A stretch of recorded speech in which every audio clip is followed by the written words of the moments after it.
1904년 남장로교 한국선교부는 연례회의를 개최하면서 아주 중요한 결정을 하게 되었습니다. 그것은 전킨 선교사를 군산에서 전주로 전임시키기로 한 것입니다. 그리고 전주에서 전킨의 활동 반경을 약 10리 이내로 제한하도록 하였습니다. 이러한 결정은 전킨의 건강이 극도로 쇠약하여져 가므로 염려하여 내린 조처였습니다. 군산의 바닷가 습기가 전킨의 체력을 저하시킬 수 있다는 점과 그의 열정적인 선교활동으로 이제 체력이 한도에 다다랐다고 보았기 때문입니다. 브라운의 책에 의하면 전킨은 여러 해 동안 겪은 경험을 이렇게 쓰고 있습니다. 내 말이 다리에서 떨어지자 나는 갈비뼈가 부러졌다. 이 때문에 절개 수술을 했는데 그것이 편도선염을 가져왔다. 내 어린 것은 집에서 의사도 없이 태어나 그리고 며칠 후 폐렴으로 죽었다. 아내는 이 뿌리에 염증이 생겼으나 그녀의 통증을 치료할 의사가 없었다. 나는 그 뒤 상당 기간 아팠으며 두 번째로 편도선염이 왔고 세 번째도 또 왔다. 그래서 병원에 갔더니 의사가 두 편도선을 제거했다. 마취제가 한쪽은 들지 않았기 때문에 수술은 너무 어려웠다. 이런 일들과 기타 여러 가지 것이 한 해를 넘기는 것을 힘들게 했다. 이제 전킨은 좀 쉬어야 할 때가 왔습니다. 선교부는 전주에 와서 아무 일도 하지 말고 무조건 쉬라고 엄명하였습니다.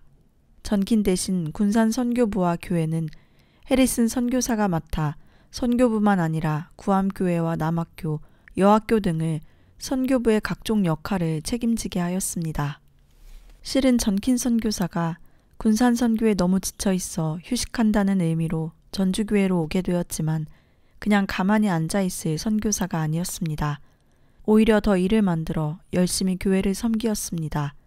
전킨 선교사는 심리 밖으로 순회 전도를 하지 말라는 선교회의 엄명에 오히려 전주를 중심으로 장터 선교, 노방 전도, 축호 전도에 열심을 다했습니다. 또한 전킨은 전주의 의료 선교사인 포사이드와 함께 고아원을 세워 운영하였습니다. 당시 전주에는 길거리에 방황하는 걸식 아동들이 많이 있었습니다. 전킨은 포사이드와 함께 아이들을 데려다가 씻기고 먹이고 입히며 적당한 일거리를 주었습니다. 그리고 아이들로 하여금 자립할 능력을 키워주는 일을 하였습니다. 1904년 2월 8일 밤 러시아군이 주둔하고 있는 중국 여순항에 대한 일본의 기습 공격으로 러일 전쟁이 발발하였습니다. 1년 반 기간의 전쟁에서 양국의 인명피해는 너무나 많았습니다. 전쟁에 패한 러시아가 한국에서 손을 떼게 되자 러일 전쟁에 승리한 일본군의 한국 주둔은 자연스레 당연시되었고 전주에도 일본군이 들어와 상주하게 되었습니다. 이미 군산에서 일본인들을 무심히 상대하였던 전킨은 오히려 이때가 한국인에게는 하나님의 위로와 도움이 절대적으로 필요할 때라고 믿고 더욱 자신의 선교활동에 전념하였습니다. 전킨이 전주교회에 부임한 이래 전주교회는 크게 부흥하기 시작하였습니다. 예배 처소가 좁아 1904년 가을에 열린 성경 공부반은 사람이 너무 와서 정작 다수의 전주교회 교인들은 교회당 밖에서 예배를 드려야 했습니다. 마침내 전킨과 교인들은 새로 교회당을 짓기로 결정하였습니다. 테이트와 레이놀즈에 의해 1897년부터 선교사 주택으로 사용되었던 은송리 집을 해체해서 새로운 교회당을 건축하는 데 사용하기로 하였습니다. 새로운 장소는 전주에서 가장 사람들의 왕래가 많은 서문밖이었습니다. 전주교회는 서문밖교회로 새롭게 세워졌습니다. 1904년과 1905년간에 전킨의 사역은 모두 4개의 영역으로 진행되었는데 전주 서문교회의 목회, 전주밖 주변 사역, 전주 남자학교를 키우고 그리고 멀리 평양신학교에 가서 신학생들에게 성경을 가르치는 일이었습니다. 이 시기에 교인들에게 전도교육을 시키고 남학생들에게도 거리 전도에 참여토록 하면서 전두시장과 길거리에 수천 권의 전도소 책자를 배포하였습니다. 1905년 2월에 12명이 세례를 받았고 14명이 학습을, 11명이 학습 상태를 계속 유지하였습니다. 헌금 총액으로는 2,300냥이나 되었습니다. 전주 서문밖교회 전킨 선교사가 목회할 당시 신앙의 지도를 받았던 한 귀한 전도인을 소개하려 합니다. 익산 목전포 당묘에 이경호라는 분이 살고 있었습니다. 그는 이규풍의 둘째 아들로 무과에 급제하여 감찰을 지내었고 팔백석지기 농사를 지으며 윤택한 생활을 하며 살았습니다. 그는 효성이 지극하여 부모가 병환이 위독하자 3번이나 손가락을 잘라 피를 내어 병구안을 하므로 효자로 칭송이 자자하였습니다. 이경호는 후처로부터 아들을 낳아 이름을 보안이라 하였습니다. 이 보안은 어린 시절 열병을 앓아 왼쪽 눈을 실명하여 늘 검정 안경을 쓰고 다녔습니다. 그는 매우 총명하여 촉망받는 아이였으나 당시 반상의 신분제도가 엄정하였던 때라 서자의 신분이기에 주변의 눈총을 받으며 외롭게 자랐습니다. 어느 날 테이트 선교사는 전주에서 영향력이 있는 양반인 이경호를 찾아가 보라고 하여서 찾아와 다짜고짜 한국식으로 넙죽 엎드려서 큰 절을 올리면서 아버지 안녕하십니까? 하고 인사를 하였습니다. 이경호는 저 서양 오랑캐가 나를 아버지라고 하다니 그러면 내가 오랑캐가 되는 것이 아닌가? 이렇게 생각하니 기분이 나빠서 씩씩거리고 있는데 오히려 테이트 선교사는 아버지라고 부르니까 기분이 좋아 그런 줄 알고 한술 더 떠서 가까이 가서 귀부를 어루만지면서 아버지 귀 참 잘생겼습니다. 고 칭찬을 하였습니다. 어랍쇼, 이 오랑캐가 이제는 내 몸에 손을 대? 감히 양반의 몸을 서양 것이 만져? 오랑캐의 아버지라는 말에 분통이 터지려는 판에 저것이 한술 더 떠서 귀를 만지면서 또 아버지라고 해? 머스마 이놈을 묶어놓고 매우 쳐라. 그래서 테이트 선교사는 마당으로 끌려 내려가 종들에게 매를 맞았습니다. 치외법권 속한 외국인을 구타한 죄를 지은 이경호는 즉시 전주 감형에 갇혔습니다. 가족이 백방으로 알아보니 기독교인들은 원수까지 사랑한다는 말을 듣고 테이트를 찾아가 방면하도록 말해주기를 사정하였습니다. 테이트는 예수님을 믿으면 그렇게 해주겠다고 하였습니다. 이경호는 테이트에게 예수님을 믿겠다고 확약을 하고 풀려났습니다. 그러나 풀려나온 후에는 교회에 나갈 생각이랑 꿈에도 하지 않았습니다. 앞에서도 소개했던 대로 1905년 3월 이보안의 집에 강도가 들어와 부친인 이경호가 강도 때의 습격을 받아 사경을 헤매게 되었습니다. 이보안은 급히 포사이드 선교사에게 왕진을 부탁하였습니다. 당시 포사이드 선교사는 1904년 9월 전주 서원고개에서 진료소를 차리고 의료 선교 활동을 하고 있었습니다. 포사이드의 치료를 받고 이경호는 회복될 수 있었지만 포사이드가 이경호를 치료하는 동안 다시 의병들의 습격을 받아 이번에는 포사이드가 크게 다치게 되었습니다. 포사이드의 치료와 희생으로 회복된 이경호는 미안한 마음을 가지게 되었습니다. 또 테이트와 약속한 말이 있으니 양반의 1구1원은 중천금이라 교회는 나가기는 하겠는데 양반 체면에 나갈 수는 없고 그래서 가족들을 불러 모아 자기 대신 누가 교회를 나갈 것인가 지원자를 찾았습니다. 모두 눈치만 보고 있는데 서자 이보안이 제가 나가겠습니다 하고 나섰습니다. 그는 의병들 앞에서 보여준 포사이드의 의연한 행동에 깊은 감동을 받은 터였습니다. 특히 강도들의 공격을 받는 와중에도 피하거나 반격하기보다는 가해자를 미소로 대하고 도망친 그들을 위해 기도하는 포사이드로부터 충격과 도전을 받았던 것입니다. 그는 이 이해할 수 없는 서양인의 종교에 대해 알고 싶었습니다. 그래서 아버지 대신 교회에 나가겠다고 한 것입니다. 전킨이 목회를 하고 있는 전주교회를 나가면서 총명한 이보안은 테이트 선교사로부터 성경을 배울 뿐 아니라 영어도 배웠습니다. 얼마 후 전주에서 가장 영어를 잘하는 사람이 되었습니다.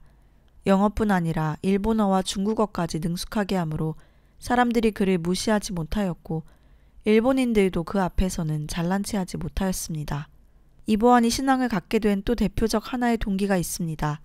그는 서자로서 외롭고 쓸쓸하던 때면 전주 부문 앞에 있는 큰아버지 이건우 진사집을 찾아가곤 하였습니다. 그 집에 작은 부인이 있었는데 보안이가 놀러오면 늘 따뜻하게 맞아주었습니다. 그 부인은 서문박 교회를 다니는 기독교인으로 보안이에게 교회 이야기를 말해주고 기도도 해주고 하여 마치 어머니 같은 사랑을 주었습니다. 이 부인이 잘 부르는 찬송이 있었습니다. 새벽부터 우리 사랑함으로써 저녁까지 시를 부려봅시다. 열매 차차 익어 곡식 거둘 때에 기쁨으로 단을 거두리로다. 거두리로다. 거두리로다. 기쁨으로 단을 거두리로다. 거두리로다. 거두리로다. 기쁨으로 단을 거두리로다. 작은 숙모로부터 이 찬송을 배워 이보아는 어디서나 이 찬송을 불렀습니다. 그는 날마다 남문 밖 장터로 나가 가난한 이들에게 복음을 전하였는데 사람들이 듣기에 아주 좋아들 하였습니다. 실은 이보안의 소리는 명창 수준이었습니다. 사람들은 이보안이 항상 거두리로다 거두리로다 찬송을 부르고 다니는 것을 보고 이 거두리 참봉으로 그를 불렀습니다. 아마도 전주뿐 아니라 전주 주변에까지 이 거두리를 모르는 사람이 없을 정도였습니다. 이 거두리의 파격적인 전도 행각은 유명한데 그는 판소리가 일품이라 노래를 불러주고 그 삭스를 받아 거지들을 먹여 살렸습니다. 자연히 주변에 거지들이 몰려왔습니다.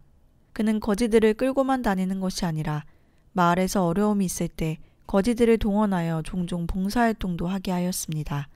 이 거두리는 자신의 재산을 모두 가져다가 거지들에게 나눠주었고 같이 공부했던 부호나 알고 있는 부자들의 집에까지 가서 쌀, 옷, 이불 등을 가져다 나눠주었습니다.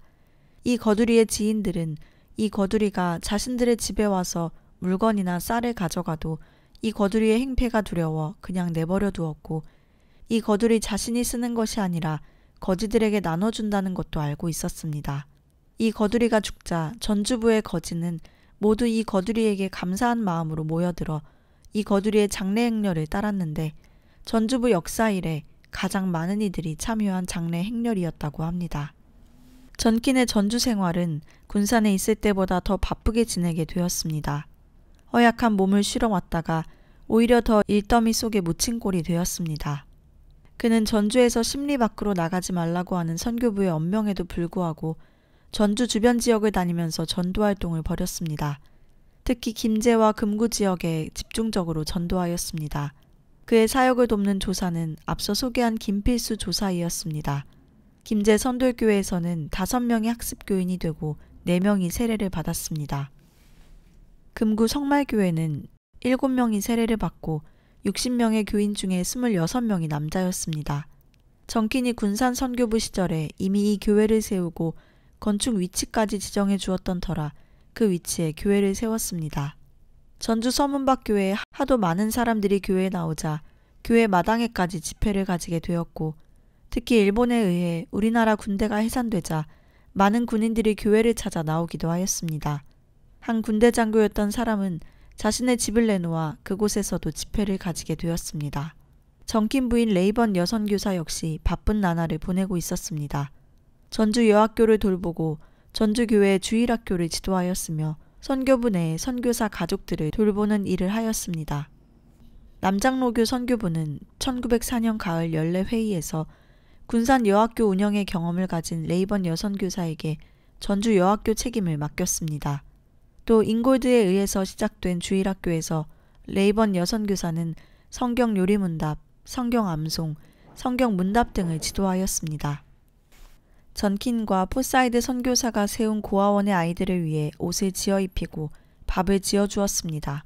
물론 전주교회 여성도들이 많이 도와주었습니다. 또 아들 에드워드와 윌리엄에 대한 홈스쿨링도 관심을 써야 하는 등 매일매일 레이번은 그야말로 눈코 뜰 새 없이 바쁜 생활을 보내었습니다. 1905년 8월에 삼남 마리온이 태어났습니다. 레이번 선교사는 아이 출산과 양육을 하느라 잠시 여학교 운영을 쉬어야 했습니다. 전주 남학교 교장인 전킨은 선교본부의 교육사업의 확장을 위해 지속적인 지원을 요청하였습니다. 그것은 전킨이 파악한 결과 다른 교파가 실시하고 있는 교육 부분이 남장로교보다 훨씬 능가하고 있다고 보았던 것입니다.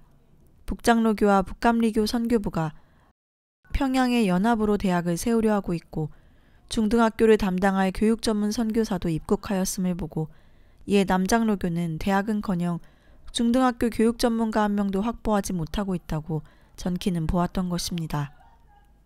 당시 호남의 학생들이 갈 만한 기독교 학교는 대부분 서울과 평양에 있으며 따라서 학생들은 가고 싶어도 너무 멀어 포기하고 일본인 학교에 진학하였습니다.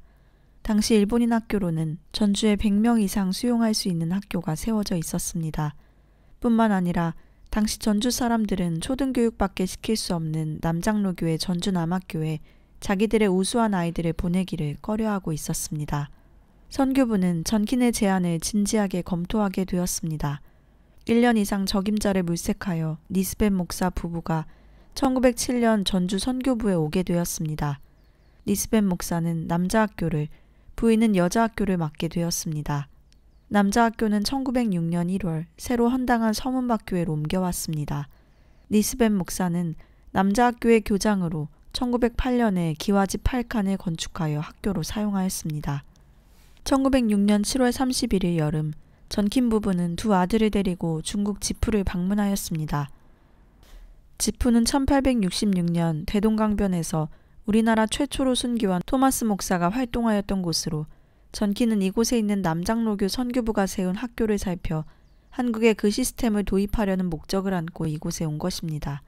이곳에 선교부가 운영하는 초등학교와 남자중학교, 여자중학교가 있었습니다. 학생 수는 200여 명이었습니다.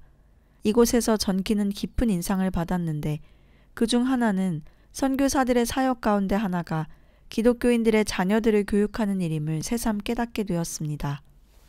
전킨 부부는 두 아들을 지푸에 있는 외국인 학교에 입학시키고 귀국하자마자 바쁜 회의에 참여해야 했고 또 발표할 논문도 준비해야 했습니다. 귀국 즉시 9월 한국복음주의 선교부 연합 공의회 연례회의에 참석하고 다시 한 주간 동안은 성서 공회위원으로 그 회의에 참여하는 등 계속 강행군을 하였습니다. 1905년부터 1906년 전킨이 주도하는 전주 서문박교회는 평균 350명이 주일 예배에 참석하였습니다. 어떤 주일에는 600명이 넘을 때도 있었습니다. 그러나 비 오는 날이면 텅 비어 있을 때도 있었습니다. 여자석이 항상 붐볐고 남자 신도들 가운데 성실한 이들도 많이 있었습니다. 밤 예배 때에도 80에서 100명이 참석하는 등 교회 내 부흥의 열기가 가득하였습니다. 전킨은 전주 주변 5곳에서 성경 공부반을 개설하였습니다. 그리고 109명이 문답을 하여 29명이 세례를 받았습니다. 세 곳에 새로운 기도처가 세워져 주일 예배가 정기적으로 진행되었습니다. 조만간 예배당도 지어질 계획도 세웠습니다.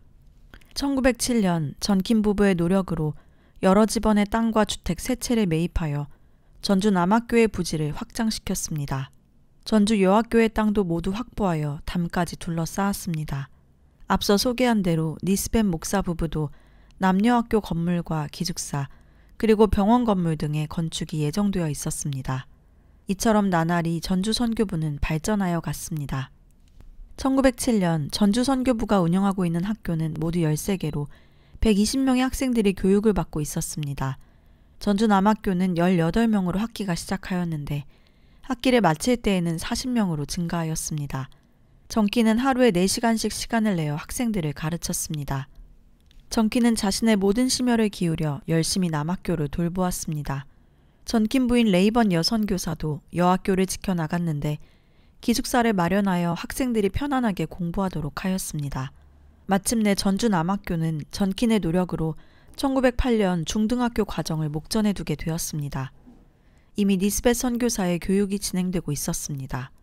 전킨은 앞서 소개한 대로 남녀학교의 부지를 확보하고 건물 신축을 위한 예산을 확보하는 데 심혈을 기울였습니다. 평양에서 일어난 성령의 변화의 역사가 남쪽으로 옮겨 붙었습니다. 1907년 4월 전킨은 전주 서문박교회에서 2주간 동안 성경반 집회를 개최하였습니다.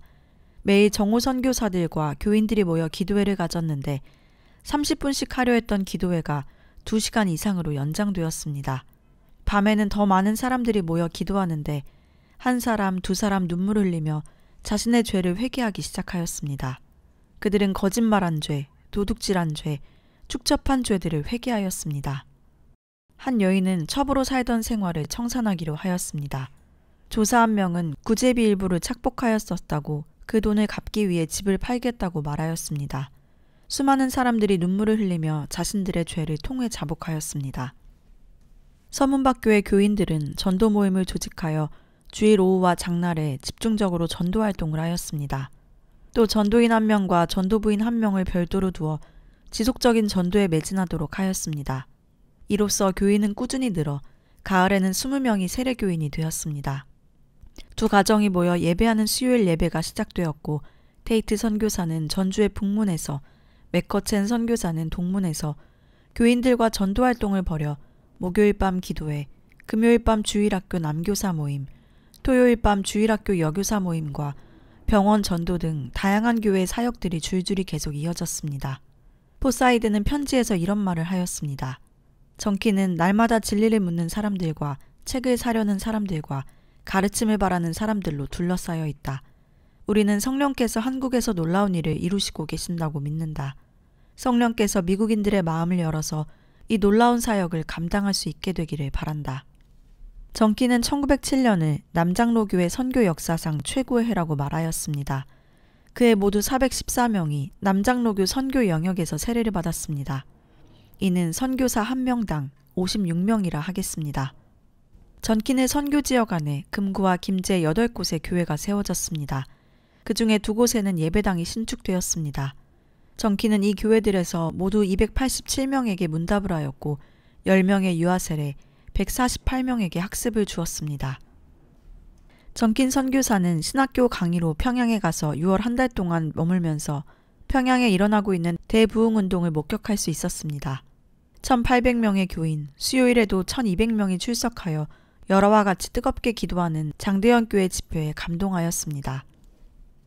평양의 대부흥운동을 몸소 체험하고 전주에 내려온 전킨의 3달 동안의 사역 보고서에 의하면 선교사들은 기도회를 마친 후 전주의 5개 처소에서 야간 기도회를 계속하기로 결정하고 전킨과 테이트 그리고 맥커첸 선교사들의 선교지에서 모인 170명에게 모두 4개 과정을 공부시켰는데 과목은 시편, 창세기, 성경 지리, 바울의 생애를 가르치고 밤에는 부흥회가 진행되면서 전주의 대부흥운동이 일어나게 되었던 것입니다. 전주 서문박교회에서는 500명이 자진해서 나와 전도대원이 되었고 5,000권이 넘는 단편복음서를 마련하여 사람들에게 나누어 주었습니다. 교인들이 날 연보를 바치기로 서약한 날이 총 3,349일이나 되었습니다. 날 연보란 물질로 연보하듯이 날을 정하여 주님의 일에 헌신하는 것을 말합니다. 이러한 대부흥 전도운동에 전킨 선교사는 앞장을 서서 열정을 쏟아부었는데 그러한 만큼 그의 육신은 점점 쇠약해져 갔습니다. 다시 9월 17일 평양에 갔습니다. 전킨은 평양 장대현 교회에서 열린 제1회 대한예수교 장로회 동로회에 참석하였습니다. 평양의 제1회 예수교 장로회 동로회 회의에 98명의 한국인과 27명의 선교사들이 참석하여 1893년 조직하였던 장로교 공의회를 해산하고 노회를 조직하였습니다. 그러나 유감스럽게도 전킨 선교사는 제2회 노회에는 참석할 수 없게 되었습니다. 1908년 1월 15일 예수교 신보교회 통신란에 다음과 같은 보도가 났습니다. 전라도 전주 전목사가 세상을 떠남. 본월 2일에 전주 전목사가 세상을 떠났으니 그 목사를 아시는 형제자매는 육신의 섭섭한 정회를 금하기 어렵도다. 이 목사는 교중 사무 보는 중 제일이더니 불행히 세상을 떠났으니 장차 그 자리에 대신 사무 보시리가 그와 같이 잘 보리라 하고 하기가 어렵겠도다. 이 목사가 우리나라에 오신 지 16년에 전라도에서만 교중 사무를 주관하셨으나 사경회 할 때에는 항상 다른 곳으로 다니며 많이 인도하셨고 어디 가든지 하나님의 은총을 많이 받았으며 그 집안 식구는 부인과 아들 삼형제와 딸 하나이더라. 슬프다. 이 목사가 육신의 고락을 다 버리고 세상을 떠나 낙원으로 간 것을 생각하면 기쁘다고도 할 수 있지만 그 외로운 부인과 어린 자녀들의 정경을 생각하면 눈이 어둡고 기운이 막혀서 기도할 수밖에는 다른 도리가 없도다. 그러나 하나님께서 항상 돌아보사 잘 보호하실 줄로 믿삼나이다. 전킨 선교사는 1908년 1월 2일 급성 장티푸스와 폐렴으로 세상을 떠났습니다. 이러한 사실은 그를 알고 있는 선교사들과 서문박교회 교인들 그리고 군산, 익산, 김제 등 그를 통해 전도받고 믿음을 시작한 교회 교인들에게 큰 슬픔을 안겨주었습니다.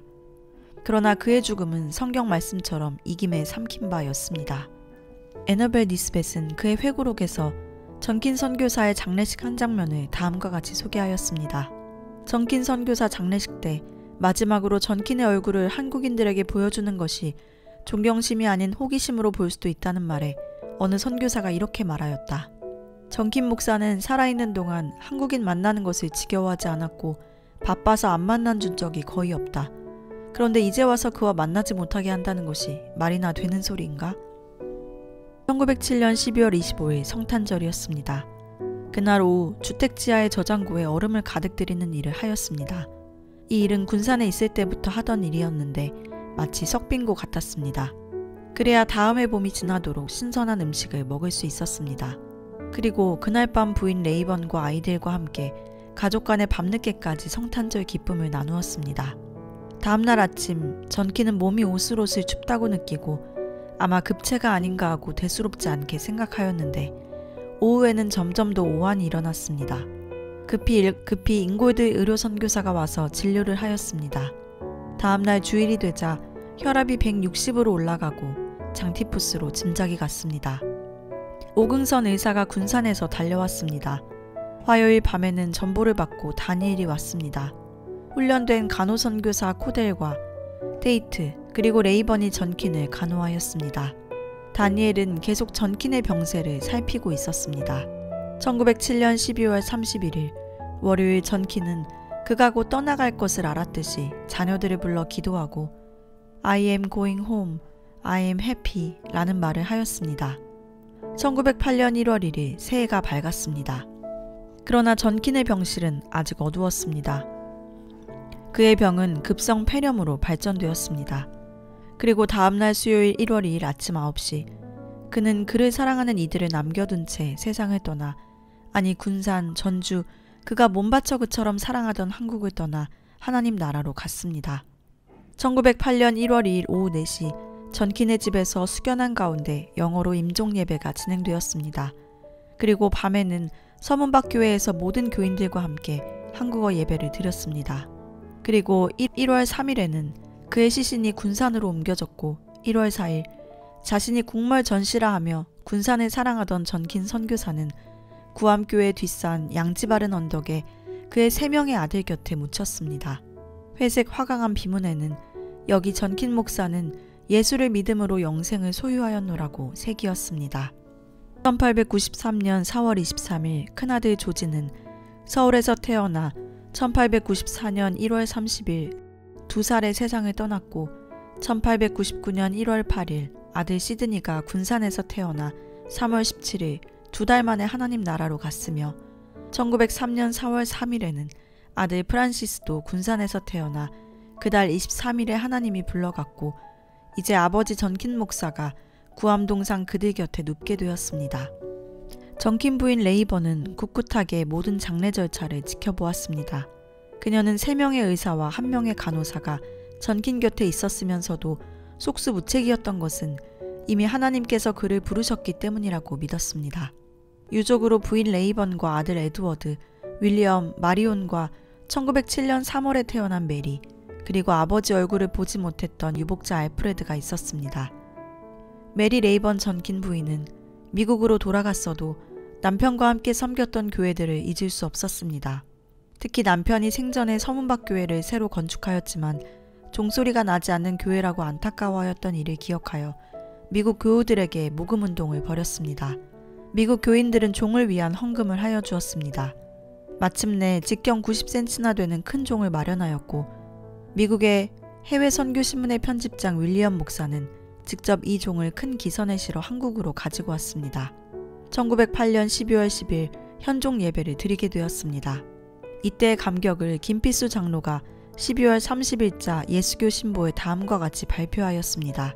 한 번씩 종을 쳐보는데 땡, 땡, 땡 사랑하는 전 목사의 기념 종소리로다.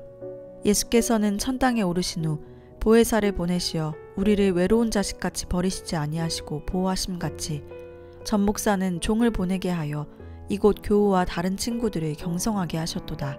비록 전킨 선교사는 세상을 떠나 하나님 나라로 가셨지만 그 후 전킨의 종소리가 울릴 때마다 그의 신앙과 선교 정신도 함께 서문박교회와 호남 모든 교회들에 울려 퍼졌습니다.